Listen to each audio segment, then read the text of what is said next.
साहब देखिए, हम आपके लिए काम वाली लेकर आए हैं। साक्षी? अरे ये तो मेरी वाइफ है, ये यहाँ पे क्या कर रही है? और अपने आप को विधवा क्यों कह रही है? ये तो एक लड़के के साथ भाग गई थी ना, इसकी इतनी बुरी हालत कैसे हो गई? अभी पता लगाता हूँ। साहब क्या हुआ? हाँ बस 1 मिनट।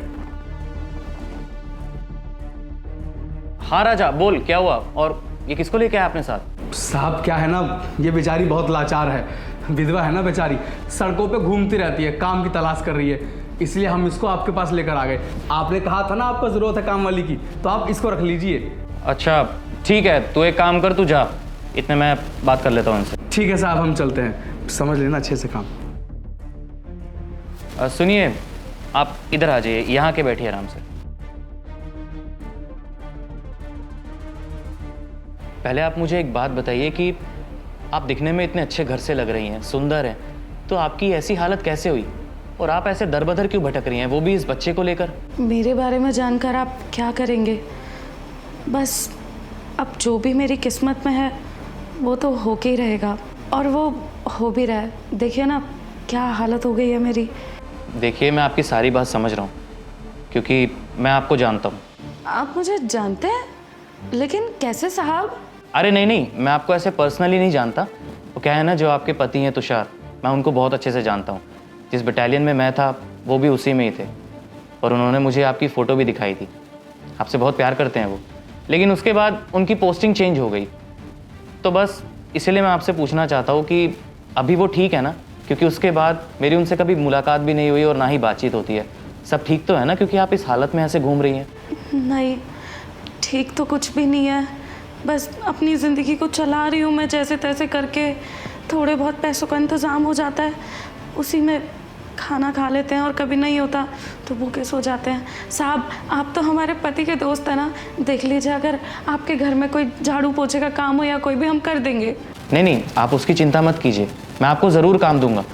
बस मैं इतना जानना चाहता हूँ कि अभी आपकी ज़िंदगी में सब कुछ ठीक है ना? आपके जो पति हैं वो ठीक है? देखिए मेरा जाना बहुत ज़रूरी है, क्योंकि वो मेरे बहुत अच्छे दोस्त थे। देखिए प्लीज़ बताइए मुझे। साहब जब तक मेरे पति ज़िंदा थे ना, मेरी ज़िंदगी बहुत अच्छे से चल रही थी, बहुत खुशहाल थे मेरे पति और मैं साथ में। किसी चीज़ की कमी नहीं होने देते थे वो मुझे, हर चीज़ समय पे पूरी करके देते थे। लेकिन जब से मेरे पति शहीद हुए हैं ना, तब से जैसे ज़िंदगी बेरंग सी हो गई है। आपको तो पता ही है, एक फ़ौजी देश के लिए कब शहीद हो जाए पता नहीं होता। बस ऐसे ही मेरे पति भी शहीद हो गए। क्या शहीद हो गए? ये आप कैसी बात कर रही हैं? अगर वो शहीद हो गए तो उनका पार्थिव शरीर आपके घर पे तो आया ही होगा ना? नहीं साहब, मैं तो अपने पति को आखिरी बार देख भी नहीं पाई। पता नहीं आतंकवादियों ने उनके साथ ऐसा क्या किया जो उनका पार्थिव शरीर घर भी नहीं आया, और उनकी कोई खबर भी नहीं मिली हमें आज तक। लेकिन आपको ये बताया किसने कि आपके पति शहीद हो गए हैं? उनके एक बड़े भाई हैं, उन्होंने मुझे ये बात बताई। बड़े भाई?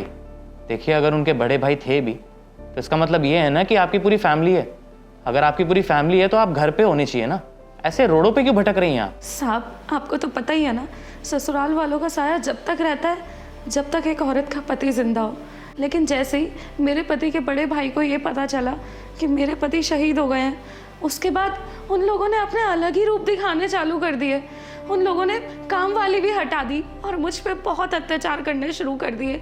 घर के सारे काम मुझसे करवाते थे, जबकि मैं 8 महीने की प्रेग्नेंट थी। लेकिन उन्होंने मुझ पे ज़रा भी दया नहीं खाई, मुझ पे रहम नहीं किया और मुझसे घर के सारे काम करवाए। मारते भी थे, खर्चे के लिए पैसे भी नहीं देते थे। मुझे पता है कि मैं अपनी ज़िंदगी कैसे घुट घुट के काट रही थी उस घर में।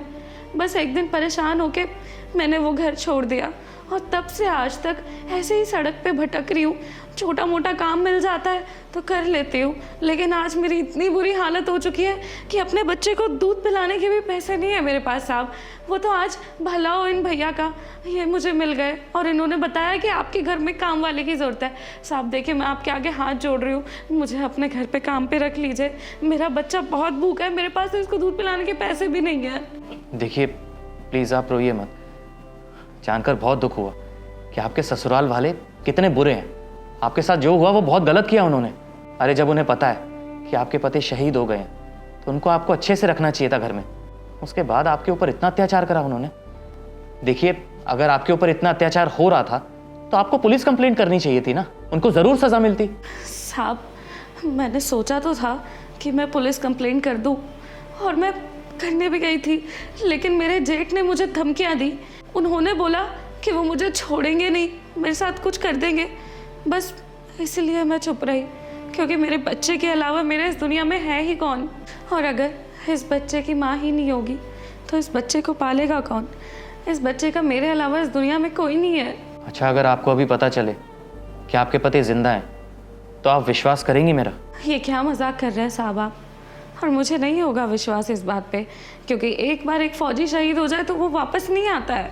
हो जाएगा यकीन, अगर तुम्हारा पति तुम्हारे सामने आ जाए तो। अब तुषार, तुम जिंदा हो? कहाँ थे तुम अब तक? तुम्हें पता है तुम्हारे जाने के बाद मेरी क्या हालत हो गई? हाँ साक्षी, मैं जिंदा हूँ, कुछ नहीं हुआ मुझे। लेकिन मुझे एक बात बताओ, तुम्हारी ये हालत कैसे हुई? मेरे भाई ने ये सब किया? मुझे तो विश्वास ही नहीं हो रहा कि मेरा बड़ा भाई, जब मुझे जान से ज़्यादा प्यार करता है, उसने तुम्हारे साथ ये सब किया। लेकिन उसने तो मुझे झूठी कहानी बताई थी। मुझे बोला था कि तेरी बीवी तुझसे प्यार नहीं करती, तुझे धोखा दे रही है, तुझे छोड़ के किसी और के साथ भाग गई। लेकिन मुझे क्या पता था कि उसने तुम्हें घर से बाहर निकाल दिया। मुझे तो लग रहा था कि मैं बॉर्डर पे हूँ, तुम्हारा ख्याल रख रहे होंगे सारे। लेकिन जब मैं घर पे आया तो मैंने देखा कि तुम जा चुकी थी, और भाई ने यही बोला कि तेरी बीवी तुझे छोड़ के चली गई है, धोखा दे रही है तुझे। तो फिर मैं उस टाइम बहुत टूट गया था साक्षी। मुझे लगा कि तुम मुझे छोड़ के चली गई, और उस दिन से मैंने मान लिया था कि अब मेरी ज़िंदगी में कोई नहीं है। क्या उन्होंने ये सब बोला? अरे तुषार, मैं तुमसे प्यार करती हूँ बस। उल्टा उन्होंने तो मुझे झूठ बोला था कि तुम शहीद हो गए और कभी वापस नहीं आओगे। भाई ने इतना बड़ा धोखा दिया, मुझे भी और तुम्हें भी। तुमसे इतना बड़ा झूठ बोला कि मैं शहीद हो गया। साक्षी, मुझे माफ़ कर दो। तुमने मेरे घर वालों की वजह से इतना कुछ सहा। जब तुम्हें सबसे ज़्यादा मेरी ज़रूरत थी, उस टाइम पे मेरे घर वालों ने तुम्हें ऐसे घर से बाहर निकाल दिया। मुझे बिल्कुल भी अंदाज़ा नहीं था कि ये सब चल रहा है तुम्हारे साथ। मेरा बच्चा, मैं अपने बच्चे को देख भी नहीं पाया था। साक्षी, हो सके तो मुझे माफ़ कर दो। लेकिन तुमसे एक वादा करता हूँ, अभी के अभी मैं अपने भाई से ये जवाब ज़रूर मांगूंगा कि उसने ऐसा मेरे साथ और तुम्हारे साथ किया क्यों। आखिर उसकी तुमसे दुश्मनी क्या थी? भगवान ने हमें दोबारा मिलाया है ना, तो कुछ सोच समझ के ही मिलाया होगा।